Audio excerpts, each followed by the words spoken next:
बिस्मिल्लाहिर्रहमानिर्रहीम, अस्सलाम वालेकुम डियर स्टूडेंट्स। आज के हमारे इस लेक्चर में हमने एक्सरसाइज 3.1 फर्स्ट ईयर मैथमेटिक्स का हमारे पास तीसरे चैप्टर का क्वेश्चन नंबर 5 है। क्वेश्चन नंबर 5 हमारे पास क्या कहता है, find a unit vector in the direction of the vector given below. कुछ क्वेश्चन हमारे पास ऐसे होते हैं जिनको हम बाय वर्ड समझ नहीं सकते, उसके लिए हमें उस क्वेश्चन को प्रैक्टिकली करना पड़ता है, तब जाके स्टूडेंट्स को वो क्वेश्चन समझ आते हैं। सिंपल सी बात है, इन क्वेश्चन में हमने क्या करना है, यूनिट वेक्टर को हमने फाइंड आउट करना है। ये एक फार्मूले के जरिए होगा। क्वेश्चन को स्टार्ट करते हैं। सबसे पहले यहां पर मैं क्या लिखूंगा, सॉल्यूशन मैंने लिखा। सॉल्यूशन के बाद हमारे पास वैल्यू क्या दी गई है, एक दफा लिख लेते हैं। ए वेक्टर हमारे पास इसकी वैल्यू क्या दी गई है, 4i unit positive 7j unit. ये हमारे पास ए वेक्टर की वैल्यू क्वेश्चन में दी गई है। अब आगे हमारे पास क्या है, ये क्वेश्चन एक फार्मूले के जरिए सॉल्व होगा। क्या है, a unit is equal to a vector upon हमारे पास क्या है, मैग्नीट्यूड। ठीक है, ये फार्मूले के जरिए हमने इस क्वेश्चन को सॉल्व करना है। अब यहां पर हमारे पास इन दोनों वैल्यूज का होना लाजमी है।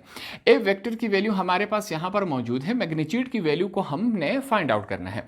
अब मैग्नीट्यूड को वैल्यू को फाइंड आउट करने के लिए हमें क्या करना पड़ेगा, यहां पर सीख लेते हैं। उसके लिए फिर से एक आसान सा फार्मूला है। क्या है, यहां पर हम लिखेंगे ए मैग्नीट्यूड, ठीक है, इज इक्वल टू, हमने ये अंडर रूट लगा लेना है।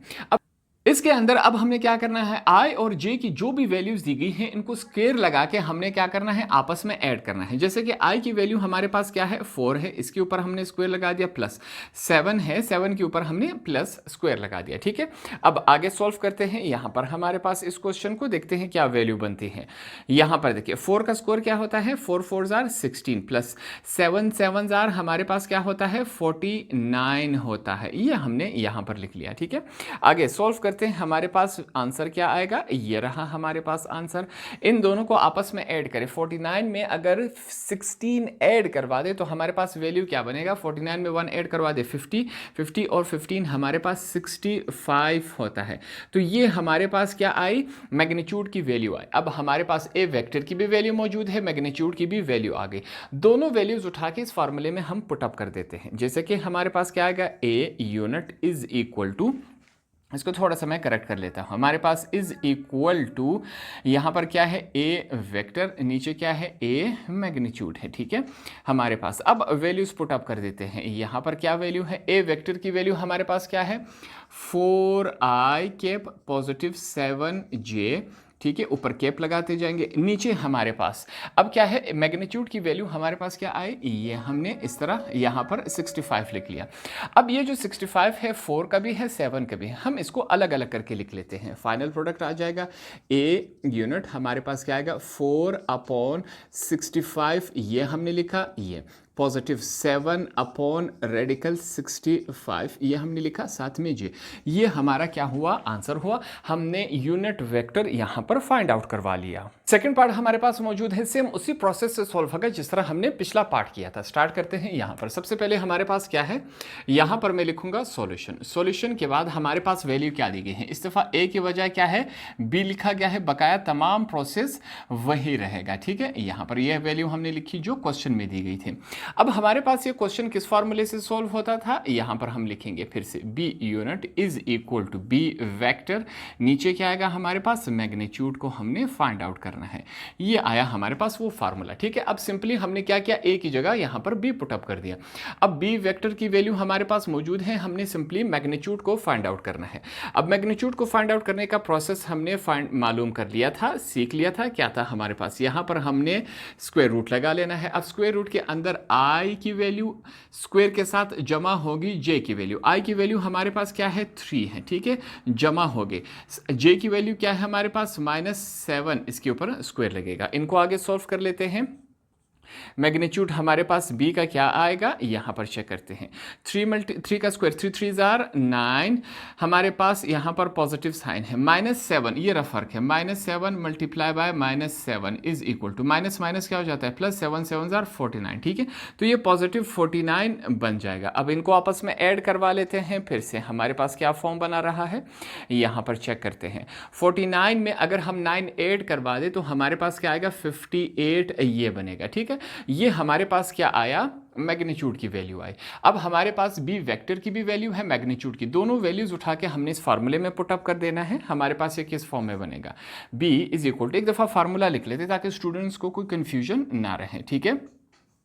हमारे पास ये फार्मूला आएगा। अब यहाँ पर अब दोनों वैल्यूज उठा के इसमें पुटअप कर देते हैं। B unit is equal to, B vector की वैल्यू हमारे पास क्वेश्चन में दी गई थी, क्या है हमारे पास 3i cap, positive sorry negative sign है हमारे पास, फिर क्या है हमारे पास 7j, ये हमने लिख लिया। नीचे हमारे पास मैग्नीट्यूड की वैल्यू क्या आई, ये हमने यहाँ पर लिख लिया, इस फॉर्म में लिख लिया। अब ये जो 58 रेडिकल है, ये इस वैल्यू का भी है, इस वैल्यू का भी है। हम क्या करेंगे, यहाँ पर अलग अलग लिख लेंगे। यहाँ पर बी यूनिट 3/58, ठीक है। यहाँ पर क्या है, ये आई आया, -7 ये हमने लिखा 58, ठीक है। यहाँ पर क्या आया, जे आया। ये हमारा क्या हुआ, सेकंड पार्ट का आंसर हुआ। पार्ट नंबर 3 की तरफ चलते हैं। हमारे पास इस फॉर्म में दिया गया है, सेम उसी प्रोसेस से सॉल्व हो गए जिस तरह हमने पिछले पार्ट्स किए थे। सबसे पहले यहाँ पर मैंने सॉल्यूशन लिख लिया, ठीक है। सॉल्यूशन के बाद अब इस दफ़ा हमारे पास जो वेक्टर है या वो किस फॉर्म में दिया गया है, सी, तो हम ए की जगह अब सी यूज़ करेंगे का अल्फ़ाबेट, ठीक है। हमारे पास वैल्यू क्या दी गई है, 11i यूनिट, पॉजिटिव 13j, इसके ऊपर हमने कैप लगा दिया, ठीक है। अब हमारे पास फार्मूला क्या होता था, हमें ज़बानी याद हो गया। फार्मूला हमारे पास क्या है, सॉरी यहाँ पर क्या आएगा, इसके ऊपर कैप लगा देंगे, is equal to C vector upon क्या है, मैग्नीट्यूड है, ठीक है। ये हमारे पास है। अब हमने क्वेश्चन में क्या करना है, इन दोनों वैल्यूज को फाइंड आउट करने हैं। सी वेक्टर की वैल्यू हमारे पास दी गई है, क्वेश्चन में दी गई है। सी मैग्नीट्यूड की वैल्यू को हमने फाइंड आउट करना है। यहां पर इस वैल्यू को फाइंड आउट करते हैं, ये रहा हमारे पास, ये इस फॉर्म में है, इज इक्वल टू। अब क्या करेंगे, इस वैल्यू को कैसे फाइंड आउट करेंगे, हमारे पास इसका एक प्रोसेस था। स्क्वायर रूट लगा देंगे, आई की वैल्यू का स्क्वायर लगा देंगे, पॉजिटिव साइन, ठीक है। जे की वैल्यू का हमने स्क्वायर लगा लेना है। ये हमारे पास इस फॉर्म में है। अब इसको हमने सॉल्व कर लेना है। इसका वेक्टर मैग्नीट्यूड हमने लिखा, ठीक है, इज इक्वल टू 11 का स्क्वायर, 11 आर 121, ठीक है, हमारे पास आया, प्लस 13 का स्क्वायर क्या होता है, 13 मल्टीप्लाई बाय 13 169, ये हमने लिख लिया। आगे चलते हैं, हमारे पास क्या आया, ये मैग्नीट्यूड हमने लिखा, इन दोनों को आपस में ऐड करवा लें। देखें 100 और 100 क्या होते हैं, 200, 1 उसकी इसको दिया जाए, ये क्या हो गया 70, 70 और 20 कितना होता है 90, 290 हमारे पास क्या आया, इसका आंसर आया। अब हमारे पास सी वेक्टर और मैग्नीट्यूड दोनों वैल्यूज मौजूद है, तो दोनों वैल्यूज को उठा के हमने फार्मूले में पुट अप कर देना है। फार्मूला हमारे पास क्या था, ये रहा, सी वेक्टर अपॉन क्या है, ये मैग्नीट्यूड है। दोनों वैल्यूज उठा के इसमें हमने पुट अप कर देने हैं। फिर से सी के ऊपर कैप लगा देंगे। सी वेक्टर की वैल्यू हमारे पास क्या दी गई थी, 11, ये रहा हमने लिखा। फिर पॉजिटिव 13 के साथ क्या है, जे है, ठीक है, ये हमने लिखा। मैग्नीट्यूड की जगह उसकी वैल्यू लिखेंगे, हमारे पास क्या है 290, ये हमने लिख लिया। अब 290 जो है वो इस वैल्यू का भी है और इस वैल्यू का भी है। हम क्या करेंगे, सिंपली इसको अलग अलग करके लिख लेंगे। यहाँ पर हमने लिखा इसको 11/290, ठीक है, साथ में आई लिख लिया, पॉजिटिव लिखेंगे, इसके ऊपर कैप लगाते जाए, ठीक है। बाज़ औक़ात मैं भूल जाता हूँ, आपने लाजमी लगाना है।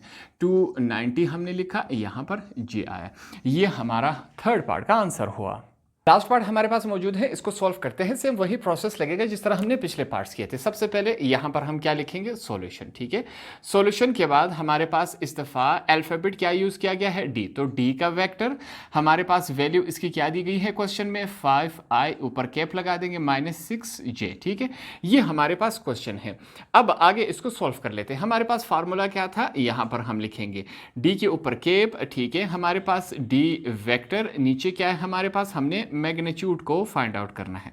ये हमारे पास क्या है, वैल्यू है। अब इस फार्मूले के लिए हमारे पास ये दोनों वैल्यूज का होना लाजमी है। डी वेक्टर की वैल्यू हमारे पास क्वेश्चन में दी गई है, मैग्नीट्यूड की वैल्यू को हम फाइंड आउट करते हैं। कैसे फाइंड आउट करेंगे, उसका हमारे पास क्या है, एक फार्मूला था।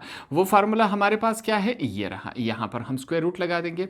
अब क्या है फार्मूला, इसको सीख लेते हैं। जो आई के साथ वैल्यू है इसको स्क्वायर लगा के लिखेंगे, पॉजिटिव साइन आएगा। हमारे पास जे के साथ जो वैल्यू है इसका भी हम स्क्वायर लगा के यू लिखेंगे। अब इसे सॉल्व कर लेते हैं। हमारे पास ये क्या फॉर्म बना रहा है, इसको सीखते हैं। इज इक्वल टू 5 का स्क्वायर हमारे पास क्या होता है, 5 5 आर 25, ठीक है। Positive sign, -6 multiply by -6, minus minus क्या हो जाता है प्लस, 6 6 आर 36, ठीक है। तो यहाँ पर हमारे पास पॉजिटिव 36 आ जाएगा।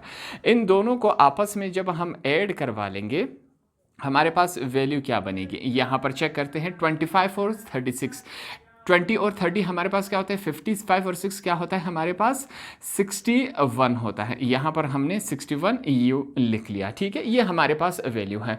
अब हमने क्या करना है, इस फॉर्मूले में जो हमारे पास मौजूद था, सॉरी यहाँ पर क्या है डी है, इस दफ़ा क्या इस्तेमाल किया गया है डी है। नीचे हमारे पास क्या है, ये हमने लिख लिया मैग्नीट्यूड, ठीक है। दोनों वैल्यूज उठा के इस फार्मूले में हमने पुट अप कर देना है। क्या फॉर्म बना रहा है हमारे पास, डी वेक्टर की वैल्यू हमारे पास क्या दी गई है क्वेश्चन में 5, हमारे पास आई हमने लिखा, पॉजिटिव नेगेटिव साइन सॉरी 6 और जे, ठीक है। ये हमारे पास वैल्यू दी गई है, इसके ऊपर कैप लगाती जाए। और डी हमारे पास मैग्नीट्यूड की वैल्यू क्या आई हमारे पास, ये आई रेडिकल 61। अब क्या होगा, इसको हमने अलग अलग करके लिख लेना। ये 61 हमारे पास इस वैल्यू का भी है और इसका भी है, तो हम लिखेंगे डी के ऊपर केप हमारे पास 5 अपॉन रेडिकल 6, साथ में हम आई लिख लेंगे -6 अपॉन रेडिकल 61 हमारे पास क्या आ जाएगा जे। ये हमारे पास क्या हुआ, आंसर हुआ। तो इस तरह हमने क्वेश्चन नंबर 5 को भी यहाँ आसान अल्फाज में सीखा और समझा, यहाँ पर क्लियर कर लिया। होप आपको ये आसानी से समझ आ गया होगा।